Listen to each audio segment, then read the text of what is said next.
Good morning students. Political science की आज की क्लास में आपका स्वागत और अभिनंदन। आज हम बीए पार्ट 2 पेपर 2 में मौलिक अधिकार और नीति निर्देशक तत्व के मध्य संबंधों को और उनके मध्य जो विवाद उत्पन्न हुए हैं उनको समझने की कोशिश करेंगे। देखो, नीति निर्देशक तत्व और जो मौलिक अधिकार है उनके मध्य घनिष्ठ संबंध रहे हैं और दोनों के मध्य जो संबंध है वो समय और परिस्थिति के आसपास वो बदलते भी गए हैं। जहाँ एक और जो फंडामेंटल राइट्स हैं वो वाद योग्य हैं और जो नीति निर्देशक तत्व हैं वो वाद योग्य नहीं हैं। यानी फंडामेंटल राइट्स के वायलेशन में तो न्यायालय जा सकता है व्यक्ति, लेकिन अगर सरकार नीति निर्देशक तत्वों का पालन नहीं करती तो व्यक्ति जो है न्यायालय नहीं जा सकता। वहीं जो है एक तरफ जो नीति निर्देशक तत्व है वो जो है नैतिक बढ़ावा देने की बात करती है, वहीं जो मूल अधिकार हैं वो जनता के अधिकारों की रक्षा की बात करते हैं। इन दोनों के ही बीच अगर हम देखें, फंडामेंटल राइट्स और डायरेक्टिव प्रिंसिपल्स के बीच, इन दोनों के बीच ही संविधान में लागू होने के बाद से संघर्ष की स्थिति रही है। एक्चुअल में जो राइट टू प्रॉपर्टी था उसमें और डायरेक्टिव प्रिंसिपल्स को लागू करने को लेकर फंडामेंटल राइट्स और डायरेक्टिव प्रिंसिपल्स के बीच में विवाद रहा।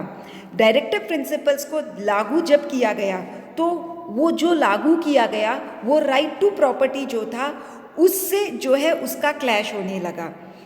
तो जो है चंपक जो हम बात करते हैं चंपाकम मामले में उच्चतम न्यायालय ने यह व्यवस्था की कि नीति निर्देशक तत्व और जो है मूल अधिकारों के बीच में अगर संघर्ष होगा तो जो है मूल अधिकारों को जो है वो प्राथमिकता दी जाएगी। बेसिकली जो था सरकार चाहती थी भूमि सुधार जो कानून थे उनको क्रियान्वित करना चाहती थी, लेकिन इन भूमि सुधार कानूनों को क्रियान्वित करने और जमींदारी व्यवस्था को हटाने में जो है वो जो है राइट टू प्रॉपर्टी का उल्लंघन होने लगा। ठीक है, तो इस कारणवश जो है संसद द्वारा जो है प्रथम संविधान संशोधन लाया गया। यह जो प्रथम संविधान संशोधन था इसने संविधान में जो है एक 9th शेड्यूल को ऐड किया। ओरिजिनल कॉन्स्टिट्यूशन में केवल 8 अनुसूचियाँ थी। फर्स्ट कॉन्स्टिट्यूशनल अमेंडमेंट द्वारा संविधान में 9वीं अनुसूची जोड़ी गई और इस 9वीं अनुसूची के अंदर जो भी कानून रखा गया उसे न्यायिक पुनर्वालोकन से बाहर निकाला गया। इसी तरह से इसमें एक नया अनुच्छेद 31A जोड़ा गया जिसमें था कि राज्य द्वारा जो भी भू संपत्ति अधिकृत की जाती है अथवा जो जागीरदारी अधिकारों की समाप्ति की जाती है उसे जो है केवल इसलिए अवैध घोषित नहीं किया जा सकता क्योंकि उसके द्वारा जो है मौलिक अधिकारों का हनन होता है।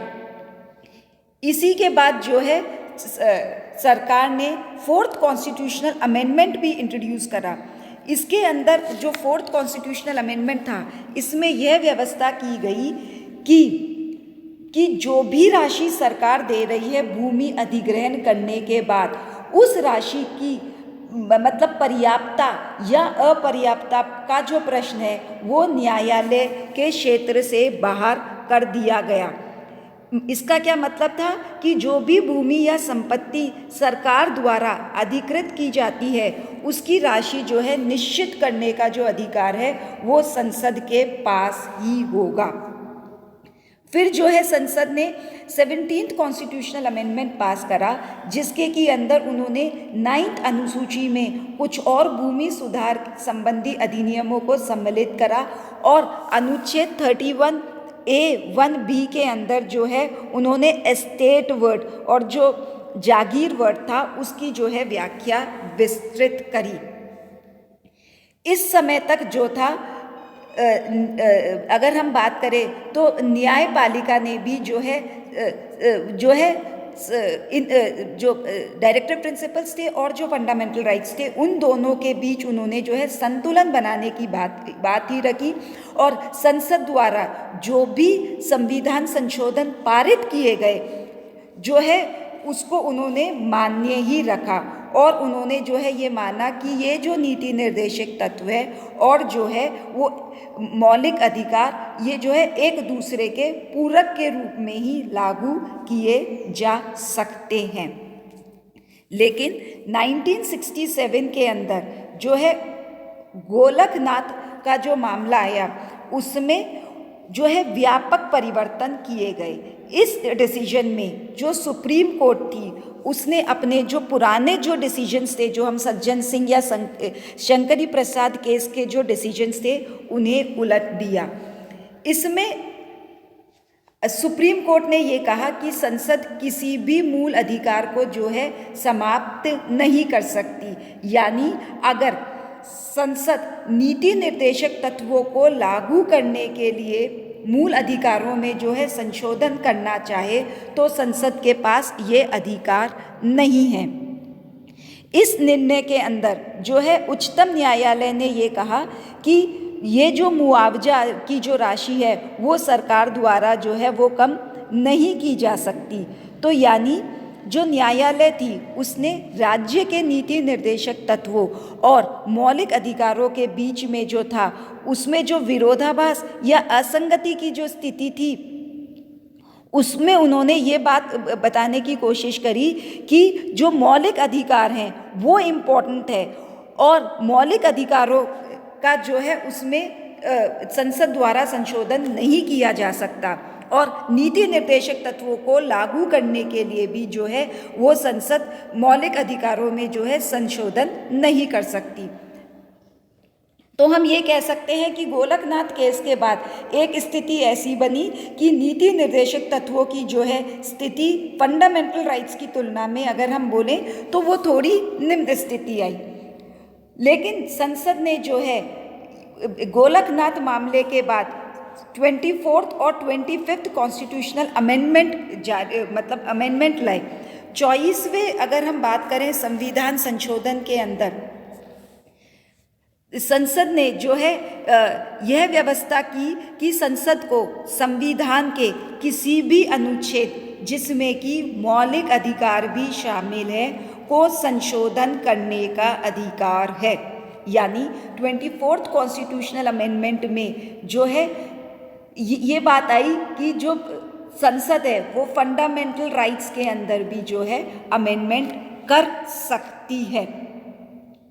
और 25th कॉन्स्टिट्यूशनल अमेंडमेंट के अंदर जो है एक नया अनुच्छेद 31C जोड़ा गया जिसमें कि यह व्यवस्था की गई कि कोई भी कानून जो कि नीति निर्देशक तत्व को लागू करता है उसे इसलिए अवैध घोषित नहीं किया जा सकता क्योंकि वह आर्टिकल 14, 19 या 31 की अगर हम बात करें कि अगर वो जो है फंडामेंटल राइट्स का वायलेशन करता है तो ऐसे कानूनों को जो है अवैध घोषित नहीं किया जा सकता। क्योंकि वो नीति निर्देशक तत्वों को जो है वो लागू कर रहे हैं और इन विषयों पर जो है न्यायालय द्वारा भी जो है प्रश्न नहीं उठाया जा सकता।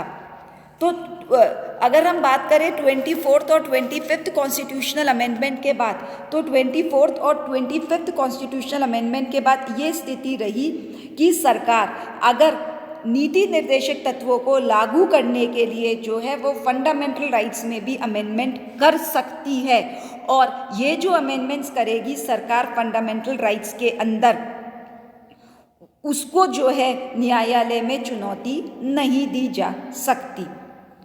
ठीक है, तो 1973 का जो केशवानंद भारती का जो केस था उसने जो है एक नई व्यवस्था करी जिसमें कहा गया कि अनुच्छेद 31C में जो न्यायिक पुनरावलोकन का जो अधिकार है वो संविधान की प्रमुख विशेषता है और इसे जो है हटाया नहीं जा सकता। उन्होंने इस बात को तो स्वीकार करा कि मौलिक अधिकारों में जो है वो संशोधन किया जा सकता है, यानी मौलिक अधिकार जो है उनमें संशोधन किया जा सकता है।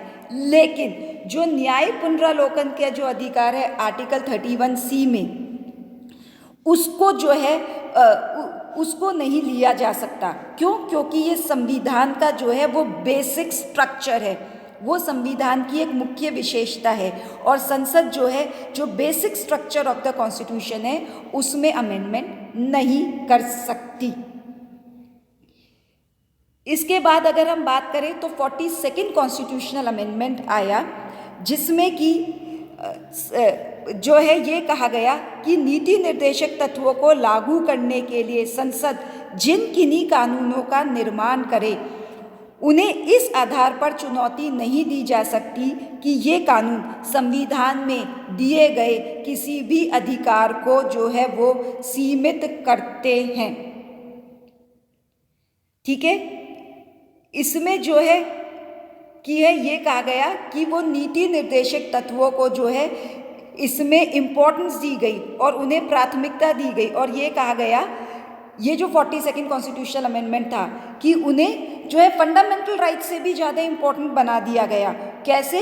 कि जो भी कानून बनाएगी सरकार नीति निर्देशक तत्वों को लागू करने के लिए उन्हें जो है चुनौती नहीं दी जा सकती। और अगर हम कहें तो इसने जो न्यायालय की जो जुडिशियल रिव्यू की जो पावर थी उसको भी जो है लिमिट करने की कोशिश की। इसके बाद अगर हम बोले 44th कॉन्स्टिट्यूशनल अमेंडमेंट आया, जिसमें कि जो था राइट टू प्रॉपर्टी जो कि एक मौलिक अधिकार था, उसको मौलिक अधिकार से हटाकर उसको एक लीगल राइट, कानूनी अधिकार में ही जो है उसे परिवर्तित कर दिया गया। ठीक है, इसके अगर हम बात करें तो इसके बाद आया मिनर्वा मिल्स का केस 1979 में। मिनर्वा मिल्स केस के अंदर जो है 42nd जो कॉन्स्टिट्यूशनल अमेंडमेंट हुए, जिसके की अंदर जो है डायरेक्टिव प्रिंसिपल्स को ज़्यादा इम्पोर्टेंस दी गई और ये कहा गया कि डायरेक्टिव प्रिंसिपल्स को लागू करने के लिए संसद द्वारा जो भी कानून बनाया जाता है उन्हें जो है चुनौती नहीं दी जा सकती। इसमें जो है मिनर्वा मिल्स केस में ये कहा गया कि संविधान का जो अनुच्छेद का भाग बी और सी जो है उनकी क्रियान्वती के लिए तो मौलिक अधिकारों को सीमित किया जा सकता है, लेकिन अन्य मौलिक अधिकारों अन्य नीति निर्देशक तत्वों की क्रियान्वती के लिए ऐसा नहीं किया जा सकता। यानी उन्होंने मौलिक अधिकार और फंडामेंटल राइट्स को दोनों को ही इम्पोर्टेंट बताया और उन दोनों को ही ये माना कि वो एक दूसरे के पूरक हैं। ठीक है, तो उन्होंने ये कहा कि आर्थिक और सामाजिक न्याय से संबंधित जो नीति निर्देशक तत्व हैं जो कि 39B और सी में है, उनकी क्रियान्वती के लिए तो जो है मौलिक अधिकारों को जो है सीमित किया जा सकता है। तो मिनर्वा मिल्स के केस की अगर हम बात करें तो उन्होंने एक डायरेक्टिव प्रिंसिपल्स और फंडामेंटल राइट्स के बीच में एक रिलेशनशिप भी इस्टेब्लिश कर रहा। उन्होंने यह व्यवस्था की कि भारतीय संविधान जो है मूल अधिकारों और जो नीति निर्देशक तत्व है उनके बीच में संतुलन का काम करता है। ये आपस में जो है सामाजिक क्रांति के वादे से जुड़े हुए हैं। ये एक रथ के ही दो पहियों के समान है और जो है अगर हम बात करें तो एक दूसरे के पूरक हैं, इनमें कोई भी जो है अंतर्निहित विरोध नहीं है। अगर हम देखें तो मौलिक अधिकार और नीति निर्देशक तत्व जो हैं दोनों का लक्ष्य एक ही है। क्या लक्ष्य है? इंडिविजुअल के व्यक्तित्व का विकास और लोक कल्याणकारी राज्य की स्थापना करना। अगर हम बात करें व्यक्तित्व का विकास या इक्वालिटी और लिबर्टी के राइट्स की अगर हम बात करें तो वो भी जो है उनको अच्छे से एंजॉय नहीं किया जा सकता अगर सोसाइटी में इक्वालिटी न हो तो।